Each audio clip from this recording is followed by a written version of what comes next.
Bienvenue dans cette vidéo revue dédiée à la palette de Natasha Denona. C'est de la Retro Glam palette dont on va parler aujourd'hui.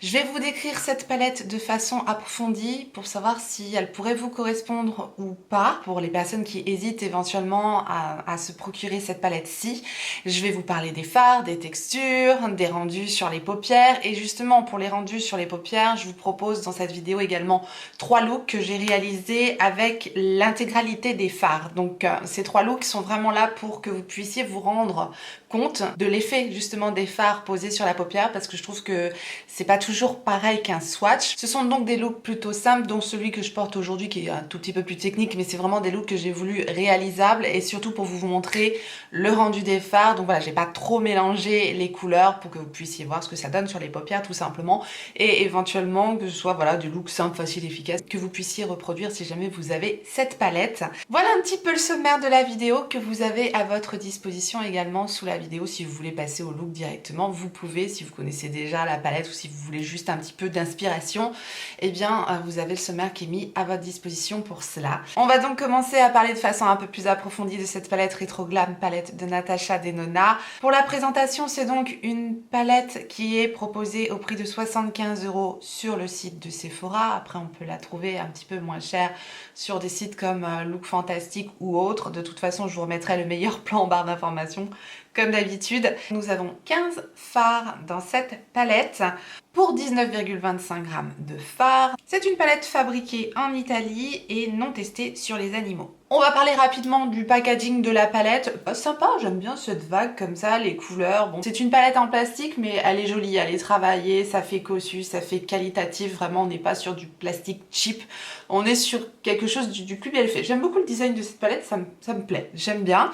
Et en plus, ça correspond vraiment bien aux fards qui nous sont proposés à l'intérieur. On va parler un petit peu des textures des fards que l'on retrouve dans cette palette maintenant, et puis vous donner un petit peu mon ressenti par rapport aux effets des fards aussi. Je les ai donc tous testés. À mon sens, on a vraiment 4 textures distinctes de fards. Commençons par les plus simples, ce sont les fards mat. On a 6 fards mat dans cette palette qui sont ici, les 4 qui sont au centre, plus ces 2 fards là.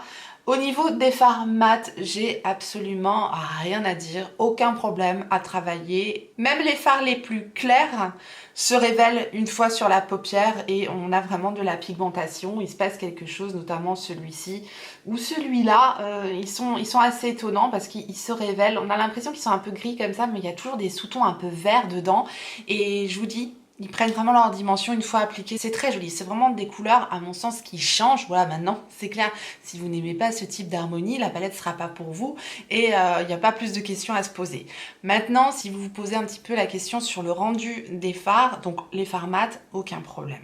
Ensuite, on a la texture de fard un peu mat, crémeux. Les fards mat crémeux de Natasha Denona sont très particuliers. C'est quelque chose qui s'étire vraiment énormément sur la paupière. C'est une texture à part. Perso, j'aime beaucoup. Ensuite, dans cette palette, je trouve qu'on a quand même principalement des métalliques sans effet scintillant waouh sur la paupière.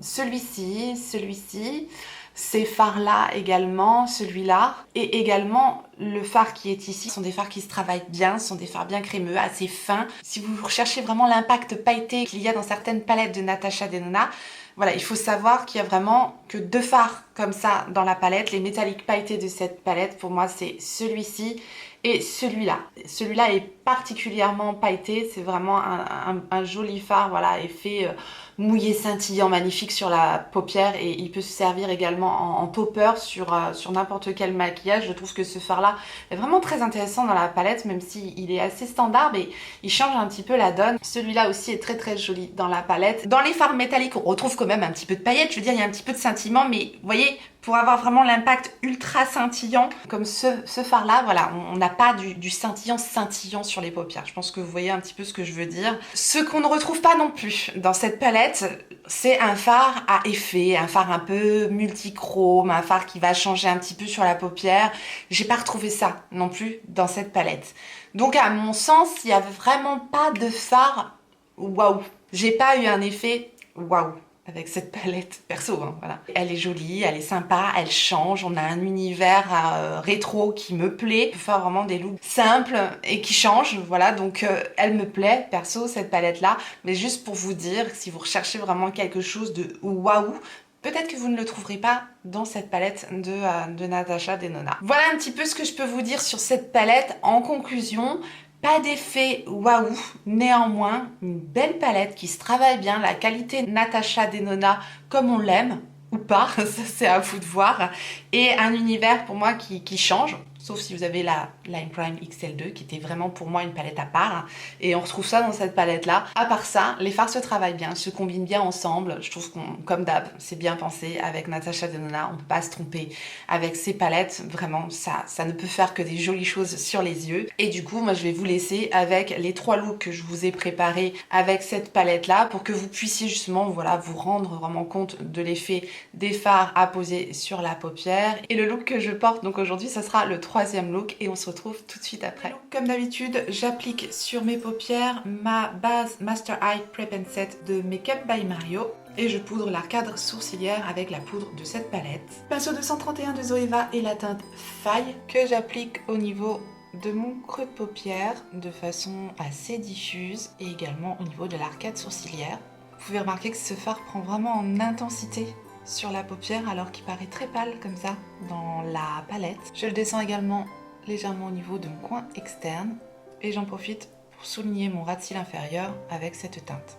Je prends le pinceau A Shorty du Kit Rose Gold de Beauty Bay et la teinte Oscar que j'applique sur la moitié de ma paupière mobile.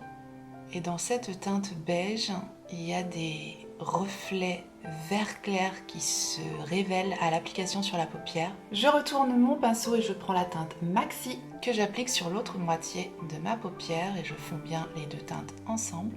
Je vais prendre un petit peu de la teinte Flutter que je vais appliquer au doigt au niveau du centre de la paupière pour ajouter un petit peu de lumière. Voilà, pour moi c'est vraiment le fard le plus pailleté de la palette.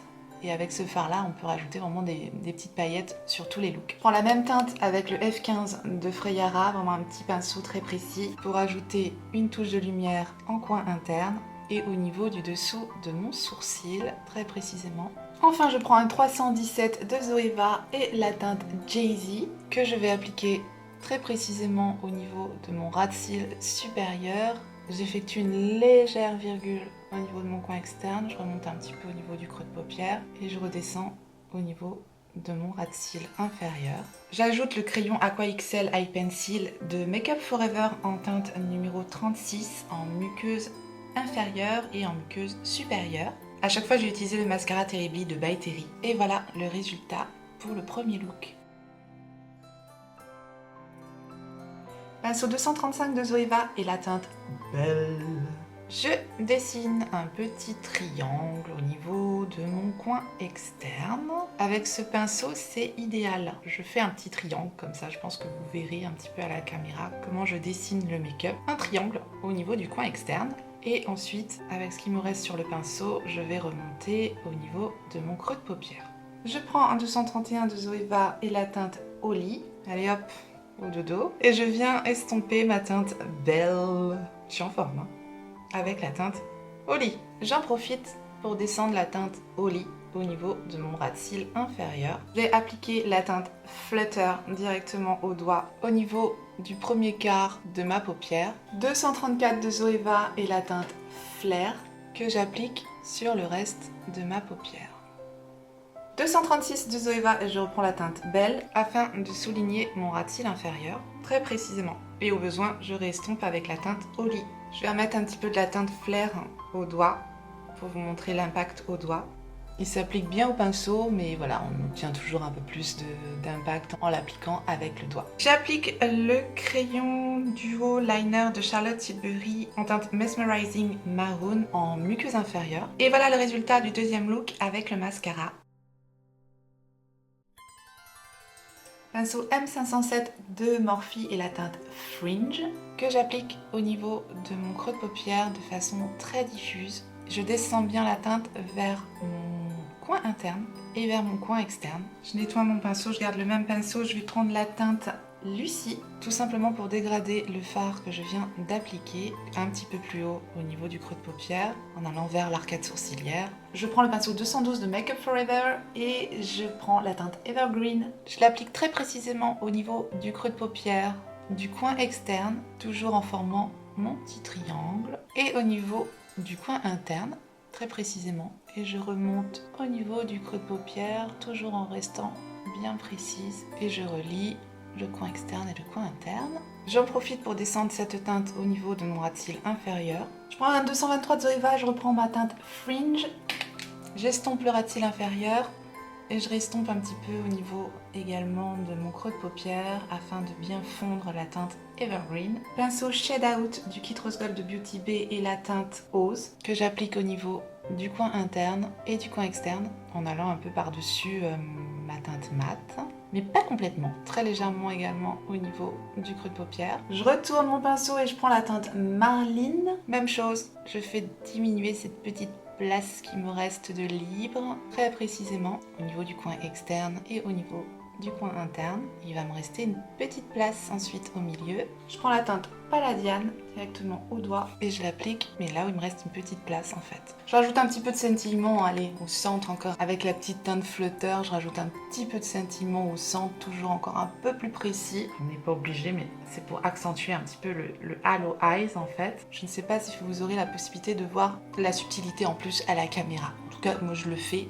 et je vais le mettre un petit peu au niveau de mon arcade sourcilière également, avec ce qui me reste sur le doigt, très légèrement. Et au niveau du coin interne, hop, voilà, pour ajouter un petit peu de lumière. Je mets le crayon eyeliner en teinte Peacock de Beauty Bay en muqueuse inférieure. Sur les lèvres, j'ai ajouté son combo crayon et rouge à lèvres de la collection I Need a Rose et c'est la teinte Kala. Et voilà le résultat final du troisième look.